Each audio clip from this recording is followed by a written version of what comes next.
रसूल करीम अलैहि सलाम ने ये बात खोल कर समझा दी कि जो कुछ भी जहन्नम में अजाब है ना, वो यहाँ की करतूत है। अगर खून के दरियाओं में गोते खा रहे होंगे और फरिश्ते किनारे पर खड़े होंगे, पत्थर लेकर सर बाहर निकालेगा, सर पर मारेगा, कुचलेगा, फिर नीचे चले जाएंगे, फिर वो खून का दरिया यही सूदखोर लोग, गरीबों का खून पी रहे और मुनाफिक जो रमजान आया और चीजें नहीं करते, ये खून पी रहे हैं अब मगर नहीं समझते, वहां सचमुच बना दिया जाए यही खून था जो तुम डोंक बनकर पीते पियो। जानी लोग जाए ये उस वक्त बदबूदार गोश्त खा रहे हैं, पाक साफ गोश्त पड़ा होगा नहीं खा रहे हैं, बदबूदार खाते यहाँ भी हैं कि हलाल बीवी नहीं हासिल करते, हराम की तरफ भाग। यहाँ तमस्सुल ही होगा,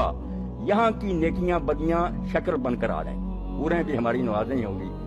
दूध जो होगा हमारा इल्म होगा, लिबास जो होंगे वो हमारा तकवा होगा, यहाँ की नेकियां। इसलिए कोई शय नहीं किसी को नहीं मिलेगी यहाँ की हुई बातें। अल्लाह फरमाते हैं डर जाओ और हर वक्त देखो कि आगे क्या भेज रहे हो, नेकी भेज रहे हो या अपनी